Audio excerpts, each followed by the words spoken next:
आज हम बात कर रहे हैं इन्फोसिस की। इन्फोसिस की बैलेंस शीट है, इसमें ज़्यादा कुछ दिखाने के लिए नहीं है क्योंकि बैलेंस शीट अच्छी सबको पता है और निफ्टी सबका पार्ट है निफ्टी 50 का, तो इसलिए ज़्यादा कुछ देखने की जरूरत नहीं है। सब कुछ ठीक है, डिविडेंड यील्ड देख रहे हैं आप, शानदार है, कोई समस्या नहीं है।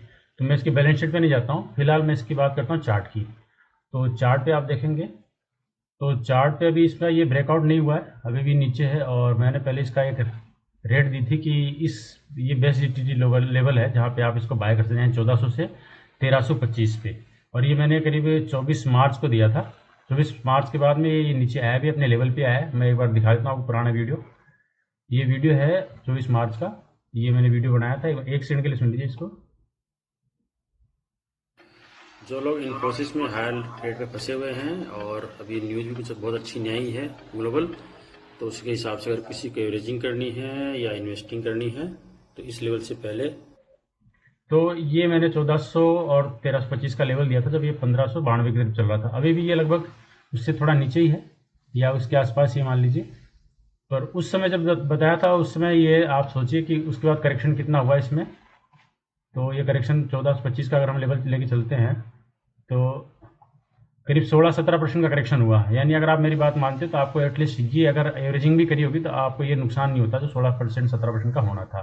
प्लस इसके बाद में ये गया कहाँ तक है तो वो भी आप देखें। तो अगर आपने यहाँ इस लेवल पे बाय करी होती तो ये हाई जो इसका देख रहा है 23%, यानी आपको 16-17% का नुकसान भी नहीं होता और आप ये पॉजिटिव होता। और अगर आज की डेट में भी देखें तो बहुत ज़्यादा नुकसान नहीं है बल्कि प्रॉफिट में ही है। तो 18% एटलीस्ट आपको भी मिल रहा होता है। अब ये वीडियो क्यों बना रहा हूँ, वीडियो इसलिए बना रहा हूँ कि इसमें कुछ मुझे अपॉर्चुनिटी नज़र आ रही है, इसलिए मैं आपको बता रहा हूँ।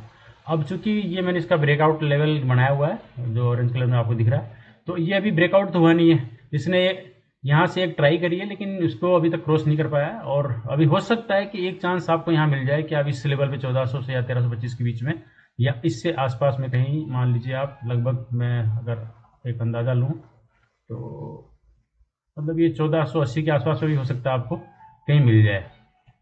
और अगर कुछ न्यूज़ गड़बड़ आई तो ये 1480, अदरवाइज तो ये 1480 के आसपास में आपको मिल सकता है। तो मेरा कहना सिर्फ इतना है कि अगर आपको इसमें इंटरेस्ट हो, आपका विचार हो, तो आपने प्लान कर सकते हैं कि ये ब्रेकआउट का इंतजार करें। तो ब्रेकआउट से इंतजार करने से अच्छा है कि आप यहाँ पे कहीं इन्वेस्ट करें, इसमें प्लान करें।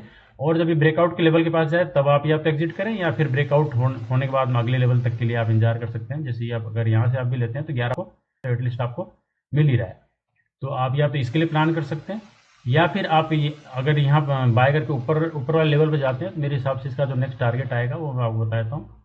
लगभग ये मान लीजिए आप कि 1900, तो ये करीब 28-29% का आपको ये आप मार्जिन ले सकते हैं। ये एक जनरल एक आपको शैक्षणिक पर्पज से बता रहा हूँ मैं। आपको अगर ये ठीक लगता है तो आप सब्सक्राइब करें और लाइक भी करें।